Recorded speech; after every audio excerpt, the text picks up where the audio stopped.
already been interrupted like 5 freaking times. No, they don't want the information out.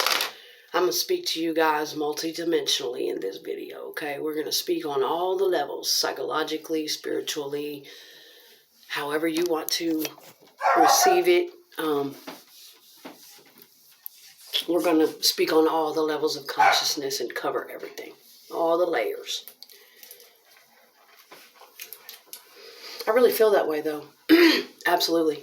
When I'm trying to get a message out, when I'm channeling or feel a download from spirit, I feel information that I want to pass across, whether it's psychological insight, experience, fucking spiritual download, something that just came across me that I need to push out. I swear to God, everything in the world will get in my way to stop it. I see this happening all the time. I see it with a lot of other people who put out videos like this. Their phone messes up, camera problems. Yeah. Yeah. So anyway, in this video, I want to talk about patterns in people that we can learn to recognize, okay? I've got a couple different ones in mind, so let me keep that as food for thought when we're moving forward. But it makes a lot of sense. It all adds up to me that when you are living in the truth, when you are a truth seeker, that's all there is to it.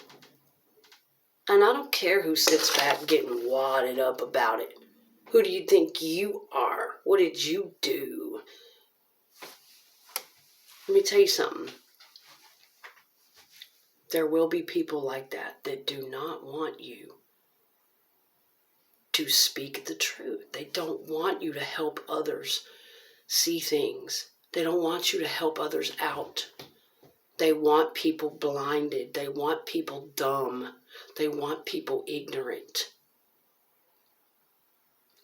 Now, we can think of this in terms of spiritual entities and energy that blocks our path. Anything that is going to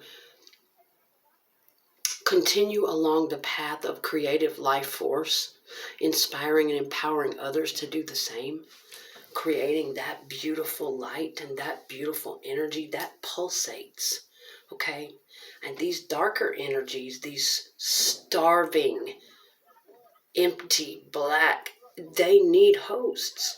It needs something. It is so attracted to that beautiful, bright, pulsating, creative life force. And it wants to feed on it. It wants to get in it and use it for whatever the hell it wants. Whatever corruption, chaos, it thrives on chaos. And that's why, oh my God, I just could not get through in my last situation to that person. It was like everything I saw. He was the epitome of it. The walking on every level, he represented it. It had him on every level bound. And it hurt so bad to watch. But 2 points, patterns that we can look for in people.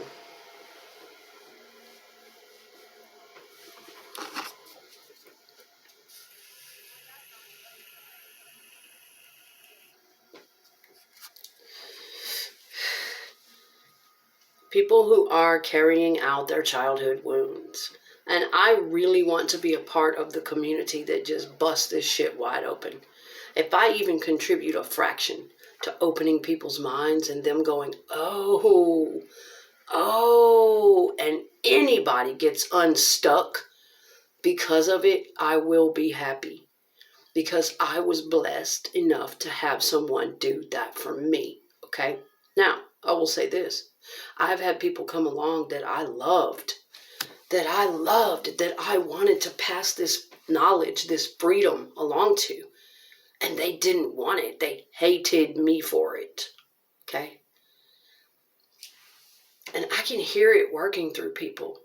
This very same person or people would say to me, oh, just let people have their delusions. It would break their fragile psyche if you told them the truth. Just let them be delusional. And other times he would say, why do you have to tell the truth? Why can't you just let people have their oblivion?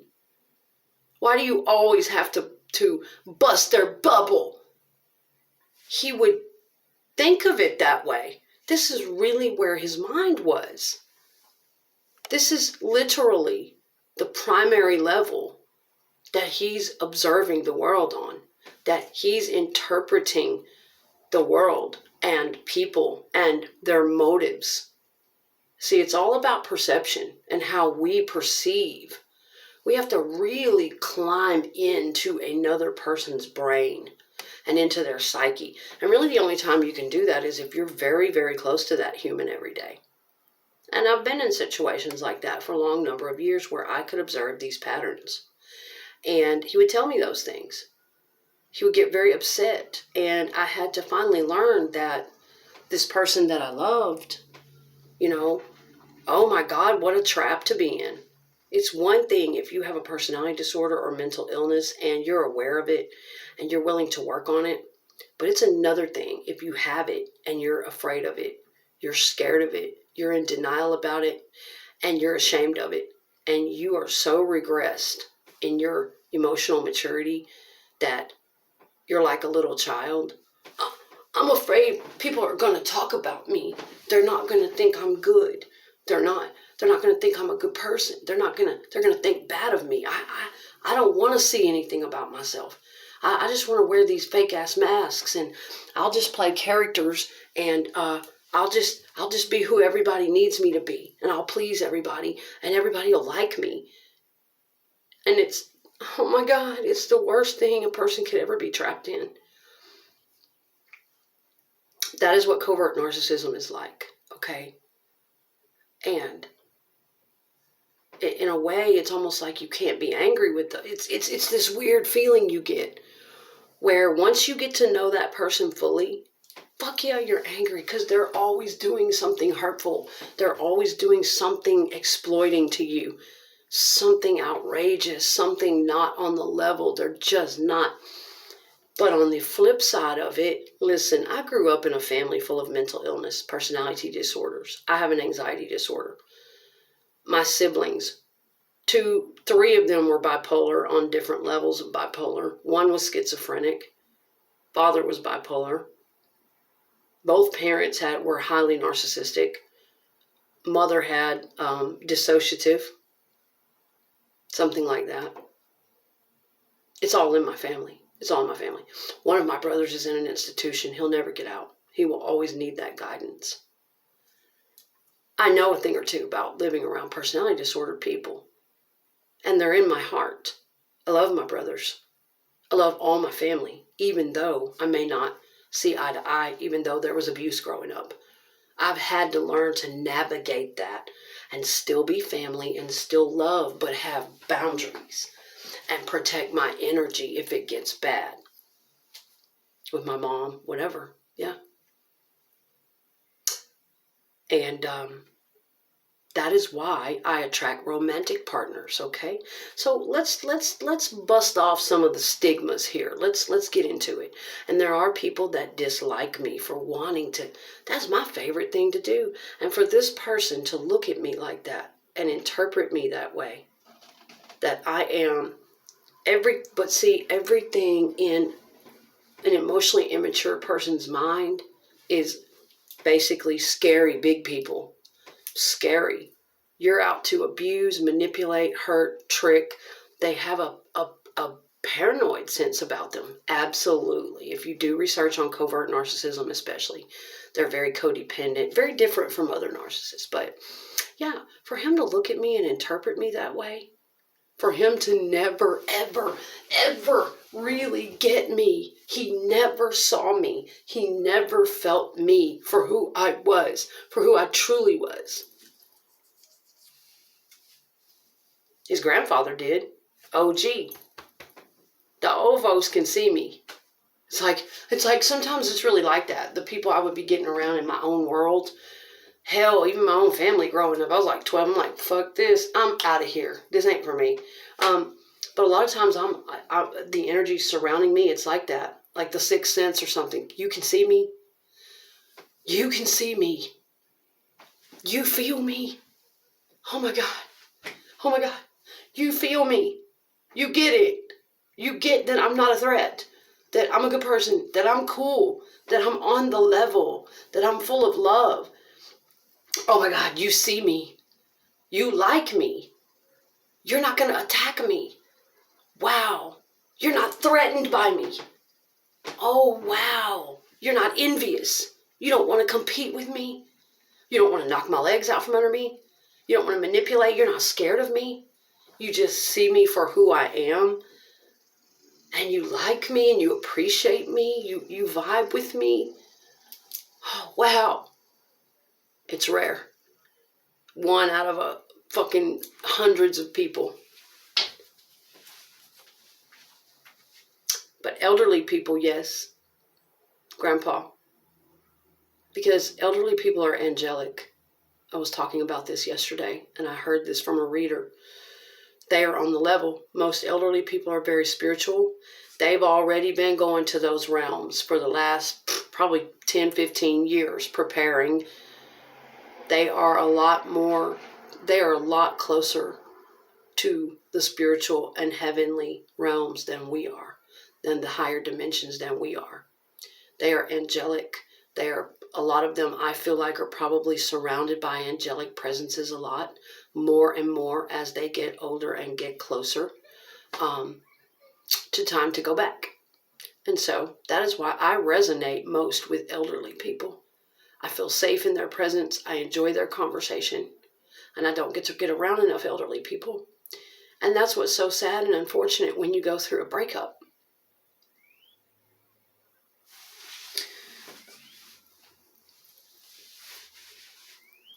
Because not only do you lose that person, but you lose their family. And depending on the situation, a lot of times you lose their family. You lose those people that you loved as well, that you were used to seeing. And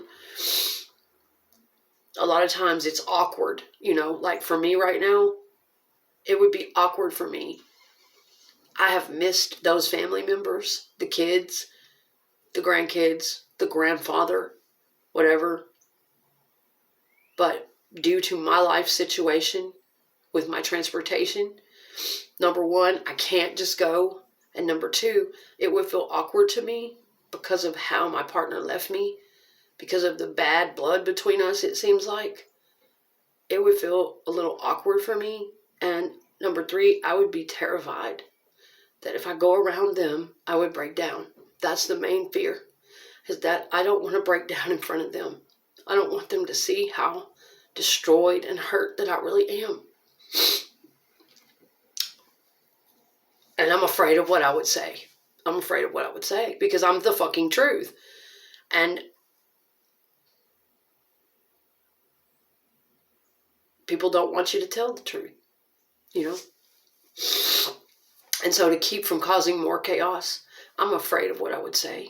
I'm afraid I would break down in front of them. And I'm also afraid of what I would hear. I don't want to hear that the person I love is with somebody else.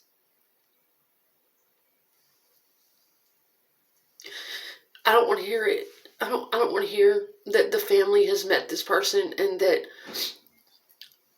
the person I love, that we didn't even really have an official breakup, just went right out like that because he's on stupid ass mind altering substances and because of his core personality. Don't get me wrong. We don't just blame things on substances, okay? That's not what I'm saying. Absolutely not. We are fucking responsible for what we do to people while we're on those goddamn substances. People can do substances and treat people right. You fucking A right. But it does alter their brain. I'm telling you, especially methamphetamine. Methamphetamine can make even the nicest people a fucking monster. I've seen it. So I'm not blaming the drugs, but let's be intelligent here. It does change the brain structure. It changes what's going on in the fucking brain. And it makes even the most kindest people into fucking monsters. Into cold-hearted, no empathy, machine-like fucking cyborgs. And so here's the deal. Yes, you could line 10 people up and give them meth. a person that doesn't have a lot of trauma on their back, a person that doesn't have narcissistic personality disorder, a person that's just pretty even keel, probably be all right. I know several people like that do meth, that do drugs. They go home for dinner, kiss their wife, kiss their husband, love their kids, go on with their evening. They don't go off the fucking deep end. They don't go out here to rage war and spite and do everything debaucherous and evil that they possibly can. Now, I'm not saying I condone drug use at all, especially around children. Absolutely not. But what I'm telling you is I have known people in my lifetime that were that normal and high functioning. They were not junkies. They were not ruled by that fucking drug. No, they were in control, period. Now, there are other people that, yes, if it's in their fucking core personality that they have a resentment against you, or they have a personality disorder, or they're already got some shit going on, when they add that methamphetamine to it, you best bet they're going to be a fucking monster. And that's what I've experienced twice now, in 2 different fucking relationships. That apparently these people held resentments against me the whole time they were with me, that they did not speak to me, that they didn't seem to have the fucking spine to speak to me. So it came out when they got on the meth. Anyway, back on topic. Let's get back to patterns in people. And I'm going to clip this. I can't ever get these videos to upload because they get so damn long. Patterns in people. A lot of times, yes, anyone who is on substances or having a mental illness issues that they don't want to face, trauma they don't want to face, looking at it from the psychological or the spiritual perspective. A lot of these people are very susceptible and open to being bound up and to being completely taken over by their drugs and alcohol and these energies. Very susceptible to it. A lot of people are easily led, empty, and those weak souls are the ones that it's coming after. And it hurts to watch it. But I was told those things by this person a lot of the time. And I would know in my intuition that not only was that his childhood programming, all of those patterns, let's keep secrets, let's not be assertive, let's not set boundaries, let's not make people aware when they're hurting us, all these babyhood patterns I could hear when he would tell me things like that. Don't tell people the truth. Why can't you just let them have their oblivious bubble? And it would damage their precious psyche. Don't tell them that. I could hear nothing but childhood fear and programming and him wanting to have the upper hand with people and make sure he could manipulate them, control. I could hear all these patterns. And on the spiritual side of it, I could hear the dark, demonic, the spirit that had him bound. I saw that spirit and felt that spirit many times over the years. I could hear it talking directly to me. A war. It's like there's a war for souls. Now listen, when you are dealing with someone who has severe mental illness, I will say this, there are exceptions. You're not going to sit up and argue with someone who is in a psychotic break or mid-delusion. No, I've been around that kind of shit all my life. You're going to do the best you can to de-escalate them, disarm them, keep them calm. If you have to go along with what they're saying and humor them, then that's what you're going to do. That's great, man. It's good to hear it. I'm glad you feel that way.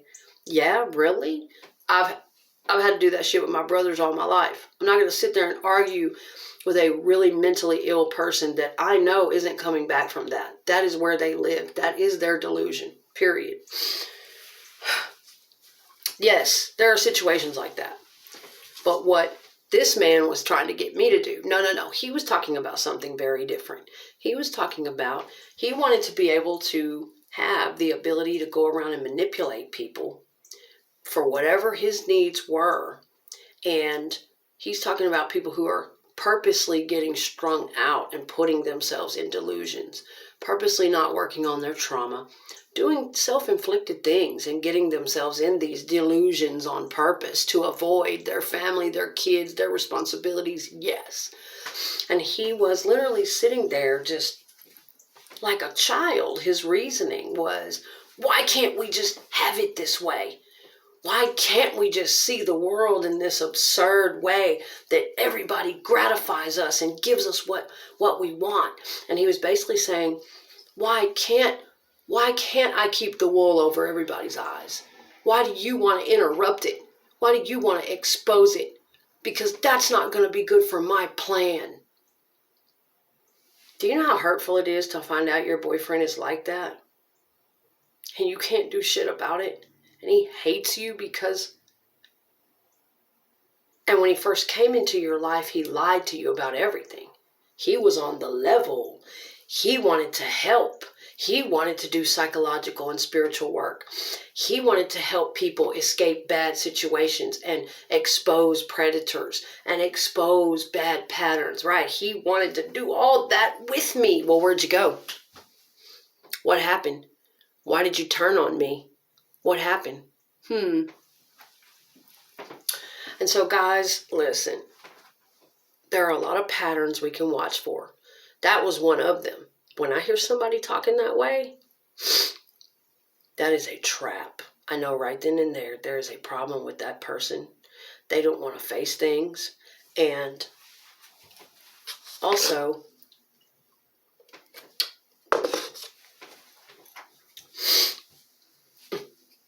what the hell?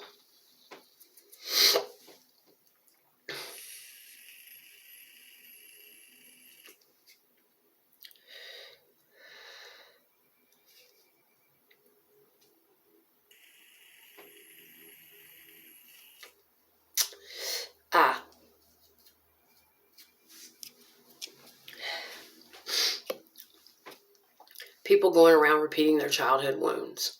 That is another pattern that I want people to watch for. That I got blessed enough to have a therapist to point out to me, thank God, because I was doing it too, and I still do it sometimes, and I have to be mindful of it. How sexy is that? Really? Is that really hot when you really think about it? And yes, I'm going to be quite honest about that. My partner would always get on me about that. I was coming from a good, honest, heartfelt place of wanting to set people free. Because in my perspective, I wasn't afraid to learn about myself, and I thought other people might be like me and be thankful to learn about themselves and have this insight. In my perspective, do we not want to know have some structure? Do we not want to have a baseline? Do we want to be dumb and blind and ignorant and kept in the dark, mindlessly following robotic programming from our childhood, acting out our addictions and the trauma that was put on us when we were a kid, acting it out on other people? Do you want to live in that forever, or do you want to know what you're doing? So there's a time in our life when we cannot see it, when we didn't know we were doing that. And I feel like it's my responsibility. And that's a person that's really scared and really wants to stay in the dark. They really want to keep doing those patterns. Because the older we get, if nobody ever tells us that it's wrong, if nobody ever tells us that that's all it is, it's not hot, sexy, all that obsessive, consuming, clingy, codependent, manipulative, narcissistic cycle. Everything you think you're doing is not hot and sexy. It's not desirable. It's a trap. It makes you look like a wounded little weak-ass kid. Don't you want to grow up? Don't you want to really connect to something good? You know what I'm saying? So that's why I do it.